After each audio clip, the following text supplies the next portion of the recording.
সুপ্রিয় শিক্ষার্থী সবাইকে স্বাগতম। কেমন আছো? আশা করি সবাই ভালো আছো, পড়াশোনার মধ্যে আছো। তো আজকে আমি কৃষি শিক্ষা দ্বিতীয় পত্রের পঞ্চম অধ্যায় নিয়ে আলোচনা করব, যে অধ্যায়টির নাম হচ্ছে কৃষি অর্থনীতি ও সমবায়। এর প্রথম পরিচ্ছেদ নিয়ে আলোচনা করব। পরিচ্ছেদটির নাম হচ্ছে কৃষি অর্থনীতি। সুতরাং আমার লেকচার হবে 1। তো আমি এই পরিচ্ছেদে যে বিষয়গুলো আলোচনা করব তা হচ্ছে অর্থনীতি কী, হোয়াট ইজ ইকোনমিক্স, কৃষি অর্থনীতি কী, হোয়াট ইজ এগ্রিকালচারাল ইকোনমিক্স, কৃষি খামার কী, হোয়াট ইজ এগ্রিকালচারাল ফার্মিং, একটি আদর্শ কৃষি খামারের বৈশিষ্ট্য, criteria of an ideal agricultural farm, কৃষি খামারের শ্রেণীবিভাগ, ক্লাসিফিকেশন অফ এগ্রিকালচারাল ফার্ম, এবং সবশেষে আলোচনা করব খামার পরিচালনার মূলনীতি, অপারেটিং প্রিন্সিপালস অফ ফার্ম। তো প্রথমেই আমরা জানব অর্থনীতি ও কৃষি অর্থনীতি কী। তো অর্থনীতি হচ্ছে সামাজিক বিজ্ঞান এর একটি শাখা, যা পণ্য এবং কৃত্যের উৎপাদন, সরবরাহ, বিনিময়, বিতরণ এবং ভোগ ও ভোক্তার আচরণ নিয়ে আলোচনা করে থাকে। শিক্ষার্থীরা, তোমরা জানো যে আমাদের সম্পদ সীমিত, কিন্তু চাহিদা বা অভাব হচ্ছে অফুরন্ত। একটির অভাব পূরণ করতেই আরেকটি অভাব এসে যায়। তাই এই সীমিত সম্পদকে মানুষের অফুরন্ত চাহিদা পূরণের জন্য ব্যবহার করা, এই অর্থাৎ পণ্যগুলো উৎপাদন করা, সরবরাহ করা, ভোক্তার কাছে পৌঁছে দেওয়া, বা ভোক্তার আচরণ, ভোক্তা পণ্যটাকে কিভাবে নিচ্ছে, কতটুকু নিচ্ছে, বা চাহিদা কতটুকু, এই সব কিছু বিষয় অর্থনীতিতে আলোচনা করা হয়। এরপর আমরা কৃষি অর্থনীতির যদি সংজ্ঞা বলে থাকি, তো এখানে একটা কৃষি অর্থনীতির সংজ্ঞা আছে, যে কৃষি অর্থনীতি হলো এমন একটি বিজ্ঞান যেখানে কৃষি শিল্পে নিজস্ব বৈশিষ্ট্যের আলোকে অর্থনীতির সাধারণ সূত্রসমূহ প্রয়োগ করা হয়। এই সংজ্ঞাটা দিয়েছে এলসি গ্রে নামে একজন ভদ্রলোক, তিনি এই সংজ্ঞাটি দিয়েছেন। তো শিক্ষার্থীরা এখানে খেয়াল করো, কৃষি শিল্পে নিজস্ব বৈশিষ্ট্যের আলোকে অর্থনীতির সাধারণ সূত্রসমূহ প্রয়োগ করা হয়। তোমরা যারা বিজনেস ব্যাকগ্রাউন্ডের স্টুডেন্টস আছো, তোমরা বলতে পারবে যে অর্থনীতির বিভিন্ন ধরনের সূত্র আছে বা বিধি আছে, যেমন ভোগ বিধি, যোগান বিধি। যেমন যোগান বিধিটা কি? একটা বাজারে কোনো পণ্যের যোগানটা বেড়ে গেলে কি হবে? তার মূল্যটা স্বাভাবিকভাবে তার বাজার মূল্য কিন্তু কমে যাবে। আবার যোগান যদি খুব কম হয় বাজারে, তাহলে পণ্যটার দাম কিন্তু আবার বেড়ে বাজার মূল্য কিছুটা তুলনামূলক বেশি থাকে, অর্থাৎ বাজারের ওই পণ্যের যদি চাহিদা বেশি থাকে। তো এই যে অর্থনীতির বিভিন্ন যে বিধি আছে বা সূত্র আছে, এগুলোই কিন্তু কৃষি বিজ্ঞানে অর্থাৎ কৃষি শিক্ষায় আলোচনা করা হয়। এই জন্য বলা হয়েছে কৃষি শিল্পে নিজস্ব বৈশিষ্ট্যের আলোকে অর্থনীতির সাধারণ সমূহ প্রয়োগ করা হয়। অর্থাৎ অর্থনীতির যে সূত্রগুলো আছে বা বিধিগুলো আছে, যেমন আমি বললাম যোগান বিধি, ভোগ বিধি, এই বিধিগুলো কৃষি অর্থনীতিতে আলোচনা করা হয়। এছাড়া আমরা আরও একটা সংজ্ঞা বলতে পারি যে কৃষি অর্থনীতি হচ্ছে অর্থনীতির সেই শাখা যেখানে কৃষির যাবতীয় কর্মকাণ্ড, যেমন মূলধন, কৃষি ঋণ, কৃষি বিষয়ক লাভ লোকসান, কৃষি পণ্য বাজারজাতকরণ, ভোক্তার মধ্যে বিতরণ, ব্যবস্থাপনা, তাদের সমস্যাসমূহ ও তার সমাধান ইত্যাদি প্রক্রিয়া বা বিষয় আলোচনা করা হয়। সেইটাই হচ্ছে কৃষি অর্থনীতি। তো এখন আমরা জানব খামার কি, অর্থাৎ ফার্ম বা ফার্মিংটা কি। তো শিক্ষার্থীরা এখানে খেয়াল করো, এখানে আমার 4টা শব্দ লেখা আছে: ভূমি, শ্রম, মূলধন, সংগঠন। তো যারা বিজনেস ব্যাকগ্রাউন্ডের স্টুডেন্টস আছো, তারা এই 4টা শব্দের সাথে পরিচিত। অর্থাৎ আমি যেটা বলতে চাচ্ছি, কোনো পণ্য উৎপাদন করতে গেলে 4টি উপাদান লাগে, যেই 4টা উপাদানগুলোকে আমরা বলে থাকি উৎপাদনের উপকরণ। তো উৎপাদনের প্রথম উপকরণ হচ্ছে ভূমি, এরপর দ্বিতীয় উপকরণ শ্রম, তৃতীয় উপকরণ হচ্ছে মূলধন, চতুর্থ উপকরণ হচ্ছে সংগঠন। সংগঠন বলতে আমি এই উৎপাদন প্রক্রিয়ার ব্যবস্থাপনাকে বোঝাই। তো এই 4টি উপাদানকেই আমরা উৎপাদনের উপকরণ বলে থাকি। তো এই 4টা উপাদান ছাড়া কোনো পণ্য উৎপাদন কোনোভাবেই সম্ভব নয়। তো কৃষি খামার বলতে বোঝায় উৎপাদনের এই 4টি উপকরণের মধ্যে সুষ্ঠু সমন্বয় সাধন করে পণ্য উৎপাদন করাকেই হচ্ছে খামার বলে। অর্থাৎ উৎপাদনের এই 4টি উপাদান সমন্বয় করে আমরা যখন কোনো পণ্য উৎপাদন করি সেইটাকে আমরা খামার বলে থাকি। তো এখন কৃষি খামার কি? তো খামারে উৎপাদিত পণ্য যদি ফসল হয় তাহলে সেই খামারটাকে আমরা কৃষি খামার বলি। আবার খামারের উৎপাদিত পণ্য যদি মাছ হয়, এই যে আমি এখানে ছবিতে দেখিয়েছি, তাহলে সেটাকে বলা হয় মৎস্য খামার। আবার খামারের উৎপাদিত পণ্য যদি গবাদি পশু হয় তাহলে সেই খামারটাকে আমরা বলি গবাদি পশু খামার। আবার উৎপাদিত পণ্য যদি হাঁস মুরগি হয় তাহলে সেটাকে আমরা বলতেছি পোলট্রি খামার। তাহলে এখান থেকে আমরা কৃষি খামারটা বুঝতে পারলাম। আমি কৃষি খামারের সঙ্গে আবারও বলতেছি যে উৎপাদনের 4টি উপকরণ সমন্বয় সাধন করে যখন কোনো পণ্য উৎপাদন করা হয় তখন তাকে খামার বলে। উৎপাদিত পণ্য যদি ফসল হয় তখন তাকে কৃষি খামার বলে। উৎপাদিত পণ্য যদি মৎস্য হয় তাকে মৎস্য খামার বলে। উৎপাদিত পণ্য যদি গবাদি পশু হয় তাকে গবাদি পশু খামার বলা হয়। এরপর আমরা জানব যে একটি আদর্শ কৃষি খামারের কি কি বৈশিষ্ট্য থাকে। তো একটি আদর্শ কৃষি খামারের প্রথম বৈশিষ্ট্য হচ্ছে মূলধন। আমরা কোনো খামার করতে গেলে প্রথমেই আমরা মূলধনের কথা চিন্তা করি। তো মূলধন এখানে আমরা অর্থকে বোঝাবো, আবার জমিও হতে পারে। তো প্রথমেই আমরা মূলধনের কথা চিন্তা করি। মূলধন ছাড়া কোনোভাবেই একটি কৃষি খামারের পণ্য উৎপাদন করা সম্ভব নয়। এরপর খামারের অবস্থান। তো একটি আদর্শ কৃষি খামারের যে বৈশিষ্ট্যগুলো আছে এর মধ্যে কৃষি খামারের অবস্থান যে বৈশিষ্ট্য, এটা সবচেয়ে গুরুত্বপূর্ণ একটা বৈশিষ্ট্য। কারণ কি, একটি কৃষি খামারের অবস্থান যদি প্রধান সড়কের পাশে হয় তাহলে কি হবে, আমার এই কৃষি খামারের বিভিন্ন যন্ত্রপাতি নিয়ে যাওয়া অর্থাৎ যাতায়াত করা বা খামারের উৎপাদিত পণ্য বাজারে নিয়ে যাওয়া আমার পক্ষে সহজ হবে। আর যদি এই কৃষি খামারটা প্রধান সড়ক থেকে অনেক দূরে হয়ে যায় বা কিছুটা দূরে হয়ে যায় তাহলে পণ্য সরবরাহ করা কিন্তু অনেক কঠিন হয়ে পড়বে। এবং এই খামারের অবস্থানের উপর খামারের যে আয় ব্যয়ের হিসাব নিকাশ, এটা খুবই একটা গুরুত্বপূর্ণ। বা এই খামারের অবস্থানের কারণে এই খামারের ব্যয়টা বেড়ে যেতে পারে। যেমন আমি উদাহরণস্বরূপ আমি বলি, একটা খামার যদি প্রধান রাস্তার পাশে না হয়ে 5-7 কিলোমিটার দূরে হয় তাহলে স্বাভাবিকভাবেই বোঝা যায় আমি বাজার থেকে যদি আমি ওই কৃষি খামারে যদি কোনো পণ্য আমি নিয়ে যেতে চাই তাহলে আমার গাড়ি ভাড়াটা বেশি গুনতে হবে বা বেশি সময় লেগে যাবে। আবার যদি প্রধান রাস্তার পাশে হয় তাহলে সহজে এই পণ্যটা সরবরাহ করা যাবে এবং আমার যে গাড়ি ভাড়াটাও কিন্তু কম লাগবে। ফলে এই খামারের টোটাল ব্যয় কিন্তু কমে আসবে। কাজেই খামারের অবস্থানটা খুবই গুরুত্বপূর্ণ একটা বিষয়। এরপর প্রয়োজনীয় উপকরণ।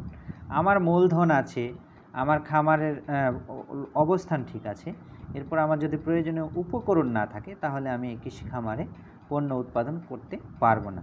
তো উপকরণ বলতে এখানে আমরা বিভিন্ন জিনিস বুঝাবো। যেটা ফসলের যদি হয় তো ফসলের ক্ষেত্রে ফসলের বীজ একটা উপকরণ। এরপর ট্রাক্টর, পাওয়ার টিলার, কোদাল, নিড়ানি সহ লাঙল, বা গরু হতে পারে, খামারে যদি চাষাবাদ দিই আমি গরু দিই, তো বিভিন্ন ধরনের উপকরণের দরকার হয়। এই উপকরণ এইগুলো হচ্ছে একটা কৃষি খামারের বৈশিষ্ট্য। এরপরে আধুনিক পরিবহন ব্যবস্থা। তো একটা আদর্শ কৃষি খামার যখনই আমরা কল্পনা করি তখনই আমরা মনে করা হয় যে এখানে আধুনিক পরিবহন ব্যবস্থা থাকতে হবে। পরিবহন ব্যতীত, আধুনিক পরিবহন ব্যতীত এই খামারের বিভিন্ন পণ্য নিয়ে যাওয়া, নিয়ে আসা বা খামারে উৎপাদিত পণ্য আমি বাজারজাত করব, এটা পরিবহন ছাড়া অনেকটা কঠিন হয়ে পড়ে। খামারের অবস্থান যদি জনপদ থেকে বেশ দূরে হয় তবে তাদের পণ্য পরিবহনের জন্য যানবাহন থাকতে হবে। এরপর দক্ষ পরিচালনা। তো এইটাও একটি আদর্শ কৃষি খামারের গুরুত্বপূর্ণ একটা বৈশিষ্ট্য। আমার মূলধন আছে, খামারের অবস্থান ঠিক আছে, উপকরণ আছে, সবই আছে, আমার যদি দক্ষ জনশক্তি না থাকে, অর্থাৎ যে ব্যক্তি বা যিনি খামারটি পরিচালনা করবে বা নিরবচ্ছিন্নভাবে মুনাফা লাভের আশায় খামারটি চালিয়ে যাবে, তো সে ব্যক্তি যদি দক্ষ না হয় তাহলে আমার মূলধন আমার একদম ভেস্তে যাবে।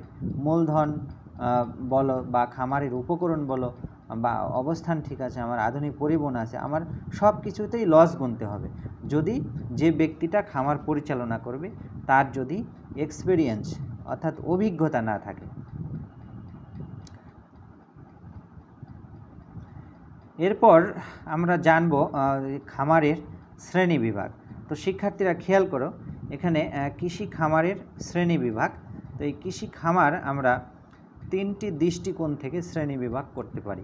একটা হচ্ছে আকার, আয়তন বা উৎপাদনের উপর ভিত্তি করে একটা শ্রেণী বিভাগ করতে পারি। এরপর পণ্যের উৎপাদনের দিক থেকে আমরা শ্রেণী বিভাগ করতে পারি। এরপর মালিকানার উপর ভিত্তি করে আমরা কৃষি খামারে শ্রেণী বিভাগ করি। এই তিনটা দৃষ্টিকোণ থেকে আমরা কৃষি খামারের শ্রেণী বিভাগ করতে পারি।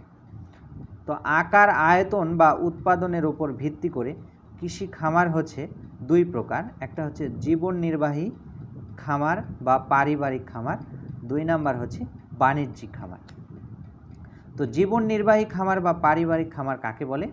যে খামারটি পরিবারের সদস্যদের শ্রমে পরিচালিত হয় এবং এই খামারের জমিটা নিজ পরিবারের, এটা ভাড়াকৃত নয় বা কেনা নয়, পরিবারের জমি এবং পরিবারের শ্রমই হচ্ছে এই পারিবারিক খামার বা জীবন নির্বাহী খামারের প্রধান বৈশিষ্ট্য। এখানে শ্রমিক বাহির থেকে ভাড়া করা আনা হয় না, তবে কোনো ক্ষেত্রে যদি কখনো কখনো শ্রমিকের দরকার হয় তবে ভাড়া নিয়ে আসা যায় বা নিয়ে আসা হয়।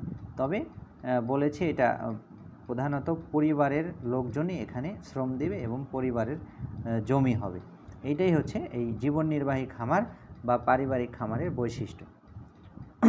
এবং আরেকটা বৈশিষ্ট্য হচ্ছে এই জীবন নির্বাহী খামার বা পারিবারিক খামারের যে পণ্য উৎপাদিত হয়, এই পণ্যটা পরিবারের সদস্যদের ভরণ পোষণের জন্যই ব্যবহৃত হবে, এইটা মুনাফা অর্জনের জন্য নয় বা বাজারে কখনো বিক্রি করা হয় না। এইটাই হচ্ছে জীবন নির্বাহী বা পারিবারিক খামারের বৈশিষ্ট্য। এরপর বাণিজ্যিক খামার। তো এখানে বোঝাই যায় যে বাণিজ্যিক খামার এইটা জমিটা ভাড়াকৃত হতে পারে বা কেনা হতে পারে। এই বাণিজ্যিক খামারের প্রধান উদ্দেশ্য হচ্ছে মুনাফা অর্জন। এটা পরিবারের চাহিদা মেটা নয়, এটা বাজারে বিক্রি করে অধিক মুনাফা অর্জন করবে। এই মুনাফা অর্জন করাই হচ্ছে এই বাণিজ্যিক খামারের প্রধান বৈশিষ্ট্য। এই বাণিজ্যিক খামারে শ্রম কি করা হয়? শ্রম বা শ্রমিক বাইরে থেকে ভাড়া করা হয়, বাইরে থেকে শ্রমিক নিয়ে এসে এখানে কাজ করানো হয় বাণিজ্যিক খামারে। এরপর আর একটা বৈশিষ্ট্য হচ্ছে বাণিজ্যিক খামারে বিনিয়োগ বেশি থাকে, অনেক বেশি টাকা বিনিয়োগ করা থাকে, ফলে এর ঝুঁকিটাও বেশি, কারণ আমার যদি লস হয়ে যায় আমার অনেক টাকা লস হবে। অপরদিকে এই জীবন নির্বাহী খামার বা পারিবারিক খামারে বিনিয়োগ কম করা থাকে এবং ঝুঁকির পরিমাণও কম থাকে। এরপর পণ্যের উৎপাদনের দিক থেকে খামার, এটা হচ্ছে দুই প্রকার। একটা হচ্ছে মিশ্র খামার, একক পণ্য খামার। শিক্ষার্থীরা এখানে নাম দেখেই তোমরা বুঝতে পারতেছো, মিশ্র খামার বলতে যে খামারে একই সাথে একাধিক পণ্য উৎপাদন করা হয়। যেমন আমার যদি একটি পুকুর থাকে, পুকুরে যদি আমি মাছ চাষ করি, এই মাছ চাষের সাথে আমি যখন মুরগি পালন করব বা হাঁস পালন করব, পুকুরের পাড়ে বা পুকুরের ধারে একই সাথে যখন মাছ এবং হাঁসের মিশ্র চাষ করব, সেইটাকে আমরা মিশ্র খামার বলতে পারি। আবার আমি কৃষি জমিতে ধান চাষ করব, সেই সাথে কৃষি জমির যে আইল আছে, আইলের চতুর্দিকে আমি বৃক্ষ রোপণ করতে পারি। রোপণ করে আমি এখানে বনজ সম্পদ আমি উৎপাদন করতে পারি, যেমন ফল উৎপাদন করতে পারি, বা এখান থেকে কাঠ আমি পাবো, জ্বালানি পাবো। এটা একটা মিশ্র খামার হতে পারে। মিশ্র খামারের অনেক বৈশিষ্ট্য, অনেক উদাহরণ আছে। আবার মিশ্র খামার যদি আমরা ধান খেতে আমরা মাছ চাষ করি, সেটাও আমরা মিশ্র খামার বলতে পারবো। অর্থাৎ একই জমি থেকে একাধিক পণ্য বা একই খামার থেকে একই সাথে একাধিক পণ্য উৎপাদন করা হয়, সেটা হবে মিশ্র খামার। আর একক পণ্য খামার কি? একক পণ্য খামার বা এটাকে বিশেষায়িত খামারও বলা হয়। এ খামারে কেবলমাত্র একটি পণ্য উৎপাদন করা হবে। অর্থাৎ আমি যদি গবাদি পশু উৎপাদন করি, তাহলে গবাদি পশুই উৎপাদন করব, এখানে অন্য কোনো কিছু নয়। বা আমি যদি শুধু মাছ চাষ করি, শুধু মাছই উৎপাদন করব, এখানে অন্য কোনো পণ্য উৎপাদন করা যাবে না বা হয় না। এটাই হচ্ছে একক পণ্য খামার। এরপর মালিকানার ভিত্তিতে খামার হচ্ছে 3 প্রকার। এটা হচ্ছে যৌথ খামার, 2 নম্বর ব্যক্তি মালিকানাধীন খামার, 3 নম্বর হচ্ছে রাষ্ট্রীয় খামার। তো যৌথ খামার বলতে এখানে অনেকগুলো কৃষক তাদের জমি একত্র করে বা তারা যৌথভাবে শ্রম দেয়, তারা যৌথভাবে বিনিয়োগ করে সেই অনুপাতে যে এই খামার থেকে যে লাভ হয় তারা সেটা সেই অনুপাতেই ভাগ করে নেয়। এটা হচ্ছে যৌথ খামার, অর্থাৎ একাধিক মালিকানা থাকবে যে খামারে। ব্যক্তি মালিকানাধীন খামার, এই ব্যক্তি মালিকানাধীন খামার হচ্ছে এটা একক কোনো ব্যক্তির খামার, অর্থাৎ কোনো ব্যক্তি যখন এককভাবে খামার করে সেটা হচ্ছে ব্যক্তি মালিকানাধীন খামার। এখানে কারো অধিকার নেই, কারো আধিপত্য নেই, এটা ব্যক্তি এককভাবে পরিচালনা করে। তো সাধারণত অনুন্নত দেশে বা আমাদের মতো গরিব দেশে বা স্বল্প উন্নত দেশে এই ব্যক্তি মালিকানাধীন খামারের সংখ্যাই বেশি এবং ক্ষুদ্র হয়ে থাকে। অপরদিকে বিদেশে, উন্নত দেশে এই ব্যক্তি মালিকানাধীন খামার অনেক বড়ও হয়ে থাকে। এরপর রাষ্ট্রীয় খামার। তো শিক্ষার্থীরা এখানে বোঝা যাচ্ছে রাষ্ট্রীয় খামার এটা হচ্ছে সরকারি খামার, অর্থাৎ যে খামারের মালিক হচ্ছে সরকার, সেটাই হচ্ছে রাষ্ট্রীয় খামার। এখানে যৌথ কোনো ব্যক্তি থাকে না বা একক কোনো ব্যক্তি থাকে না, রাষ্ট্র অর্থাৎ সরকার এর পরিচালনা করে। তো এই রাষ্ট্রীয় খামারে কি করে একজন ম্যানেজার বা ব্যবস্থাপক নিয়োগ করে।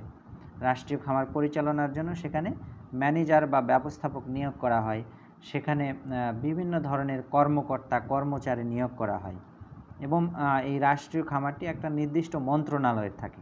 যেমন আমার যদি কোনো কৃষি খামার হয় তাহলে এটা কৃষি মন্ত্রণালয়ের অধীনে থাকবে। আবার যদি কোনো প্রাণী খামার হয় তাহলে প্রাণী সম্পদ অধিদপ্তরের আন্ডারে থাকবে, অর্থাৎ নির্দিষ্ট অধিদপ্তর বা মন্ত্রণালয়ের আন্ডারে থাকবে এই রাষ্ট্রীয় খামার। এবং এই রাষ্ট্রীয় খামারের লাভ লোকসান বা সমস্ত কাজকর্মের জন্য এই খামারের যে ব্যবস্থাপক আছে তিনি সরকারের নিকট দায়বদ্ধ থাকেন। এরপর খামার পরিচালনার মূলনীতি। শিক্ষার্থীরা খামার পরিচালনার 4টি মূলনীতি আছে। প্রথম নীতি হচ্ছে ক্রমহ্রাসমান আয় নীতি, ল অফ ডিমিনিশিং রিটার্ন। এরপর 2 নম্বর ব্যয়ের নীতি, ল অফ কস্ট প্রিন্সিপাল। 3 নম্বর হচ্ছে প্রতিস্থাপন নীতি, ল অফ সাবস্টিটিউশন। 4 নম্বর হচ্ছে সুযোগ ব্যয়ের নীতি, ল অফ অপরচুনিটি কস্ট।